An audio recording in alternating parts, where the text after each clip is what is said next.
এরকম হয়। আর আরেকটা ভাই জিনিস দেখাই, অ্যান্টেরিয়র টুথ এর মাল্টিপল যদি আমি আইসোলেট করতে চাই, লাইক আমরা সেদিন ফ্র্যাকচারের ক্লাস করলাম বা ডায়াস্টেমা ক্লোজারের ক্ষেত্রে, তখন আমরা কয়টা দাঁতের আইসোলেশন করব? আর মানে এইভাবে যদি এই উইং ক্ল্যাম্পসটা লাগাই, এটা তো বাটারফ্লাই, তাহলে তো কাজ করতে সমস্যা হয়ে যাবে। না ডেফিনেটলি না, আপনি প্রিমোলার টু করবেন, আপনি প্রিমোলার টু ফিমোলার হ্যাঁ করলে ভালো আর কি। এক্স্যাক্টলি প্রিমোলার টু প্রিমোলার করবেন, একটা বড় ইটা পাবেন, আপনার হচ্ছে এরিয়া পাবেন, আর হচ্ছে ফোর্স এটা একটু দিয়ে দিলেন। দেখাইলে ভালো হইতো। কেমনে, কোনটা? ওই যে প্রিমোলার টু প্রিমোলার বা ক্যানাইন টু ক্যানাইন। এটা একদম সহজ জিনিস। ধরেন আমরা এটা করতেছি, এই এটা এটা কলও তো কেটে যাবে মনে হচ্ছে, পুষ্পান্ন হচ্ছে।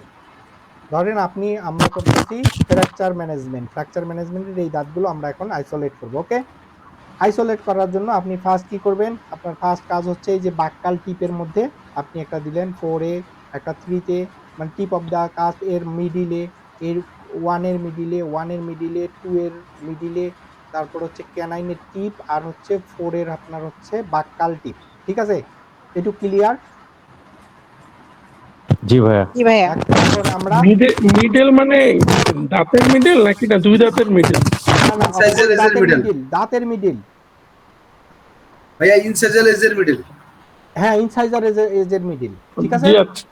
এখন আমি আর এগুলো যে হিসাব করতেছি না, আমি জাস্ট পাঞ্চ করতেছি। আচ্ছা না, খারাপ দেখাবে। এই ধরেন আপনার হচ্ছে আপারের ক্ষেত্রে আমরা এইটা ইউজ করব। আপারের ইউজ করার সময় আমরা কি করলাম, এটা পাঞ্চ করলাম, এটা পাঞ্চ করলাম, এটা পাঞ্চ করলাম, এটা মনে হয় ক্যানাইন, হ্যাঁ এটা ক্যানাইন, এইটা হচ্ছে 2, এটা হচ্ছে ক্যানাইন। আর 4 কে আপনি যদি করতে চান করেন, না করতে চাইলে নাই। এখন আমরা ফার্স্ট কি করব, ফার্স্ট আপনার হচ্ছে মিড লাইন বরাবর আপনার যে দাঁতটা আছে সিন্টার, এই পাশে আপনি 3টা রাখলেন, ওই পাশে 3টা রাখলেন, তাই না? এখন আপনার ফার্স্ট কাজ হচ্ছে, দেখা যাচ্ছে তো না, এই দেখেন আমি জাস্ট ফার্স্ট মিডের যে গ্যাপটা আছে দুই সেন্ট্রাল ইনসাইজারের, সেইটাতে পুরাটাকে প্রেস করলাম, করে আপনার হচ্ছে এই জায়গাগুলোতে আপনার সবগুলো পাস করে দিলাম। এই হচ্ছে পাস করে দিচ্ছি, এই পাস করে দিলাম। এরপরে আপনি ক্যানাইন পর্যন্ত চলে গেলেন। আমাদের কি এখানে একটা শর্ট করে ফেলছি, আমরা উল্টা গেছি। এইটা হচ্ছে এক ভাই একটা প্রশ্ন ছিল, জি হ্যাঁ আমি যদি আপনার মনে করেন ডায়াস্টেমা ক্লোজার করি, হ্যাঁ, সেক্ষেত্রে যদি আমি নিচে সেন্ট্রাল ইনসিজরে পাঁচ করি, আমি কি টিস্যু রিডাকশন বেশি পাবো? ছোট ছোট ইয়েতে রিট্রাকশন ভালো হবে, এবং আপনি ওইখানে যদি আপনি আপারের ক্ষেত্রে যদি 2 নাম্বারটাও নিচ থেকে 2 নাম্বারটাও করেন, সেক্ষেত্রে জি, আপনার হচ্ছে ওই যে আমি বলছি টিস্যু যদি রিট্রাকশন বেশি করতে চান, তাহলে আপনাকে অফকোর্স কি কোনটাতে যাইতে ছোট হবে, হেভি ড্যাম নাকি ছোট বললেন? সাইজ। হুম হুম হুম টিস্যু রিডাকশন যদি বেশি করতে চাই ভাইয়া, বুঝি নাই। টিস্যু 0.3 রিট্রাকশন আমরা মিলিমিটার করতে থিকনেসের চাচ্ছি, ড্যামেজ যাওয়া লাগে। তাহলে ঠিকই যাইতে হবে, তাই না? জি। ওই সেই আগের ওগুলা আগের চিন্তা ভাবনাই, আমরা যেগুলো পাস করে আসছি সেইটাই, জাস্ট একটু ব্রেন খাটায়, মাথা খাটায় আপনাকে বুদ্ধি বের করে ফেলতে হবে। আর এটা বারবার আমার হাতের সাথে যে উঠে আসতেছে, এই হচ্ছে ধরেন মোটামুটি এরকম হইলো। হ্যাঁ, আমরা এখন মোটামুটি যখন হইলো, তখন আপনাকে কিন্তু আগে প্রিমোলার ক্ল্যাম্প কিন্তু রেডি রাখতে হবে। ঠিক আছে, আমি প্রিমোলার ক্ল্যাম্পটা আগে নেই। এই যে প্রিমোলার ক্ল্যাম্প নিছি, এখন প্রিমোলার ক্ল্যাম্প যে অবস্থায় আছে, সেই অবস্থায় তো আপনি হচ্ছে দিতে পারবেন না। আমি দিলাম হচ্ছে উল্টা দিকে, আপনার হচ্ছে না, সোজা পাশে দিই। এই ভাইয়া হচ্ছে লিঙ্কটা কেটে যাবে, আর 3 মিনিট আছে। 3 মিনিটে এটা আমরা ক্ল্যাম্পটাকে লাগাই ফেলি। এই গেল, এই যে আমাদের উপরের দিকে ক্ল্যাম্প অফকোর্স এইরকম, আপনি এটাকে সরাসরি এখানেও দিতে পারেন, কোনো আপত্তি নেই। ঠিক আছে, যে আমি বলছি প্রথমের দিকে আপনার হচ্ছে টিস্যুতে আপনার হচ্ছে বেশি ডিস্ট্রাক্ট হতে পারে, আপনি ছেড়ে দিলেন, আপনার এর 4কে ধরে ফেললো। ঠিক আছে, সেম ওয়েতে আপনি ওই 4টাকে আপনি হচ্ছে দিয়ে দিবেন।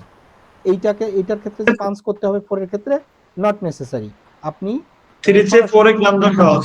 হ্যাঁ থ্রির চেয়ে পরে ক্লামটা সহজ। সবচেয়ে সহজ।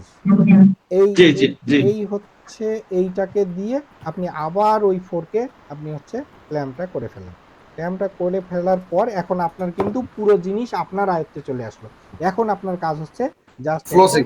ফ্লস দিয়ে, হ্যাঁ আগে আগে আমার ড্যামটাকে স্টেবল করতে হয়, এরপরে হ্যাঁ, আপনি যা ইচ্ছা তা করতে আগে পারেন। স্টেবল করে আপনি এখন কন্টাক্ট পয়েন্ট দিয়ে আপনি হচ্ছে নিচে চলে যেতে থাকেন, এক এক আপনার যা ইচ্ছা তা করতে পারেন। কন্টাক্ট পয়েন্ট কন্টাক্ট এরিয়া গুলো ওকে ফ্রি করে দেন।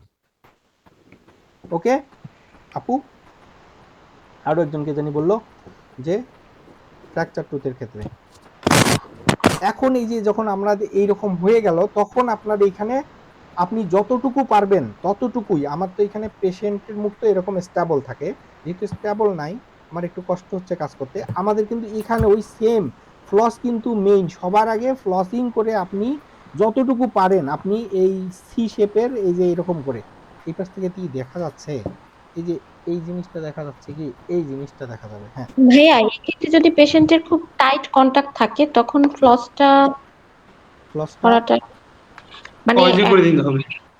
হ্যাঁ, যদি মানে পেশেন্টের দাঁতগুলো খুব কন্টাক্ট হ্যাঁ টাইট কন্টাক্ট থাকে। হ্যাঁ আমি ফ্লসটা দিচ্ছি ছিঁড়ে যাচ্ছে, তো হ্যাঁ সেই ক্ষেত্রে কি করতে হবে?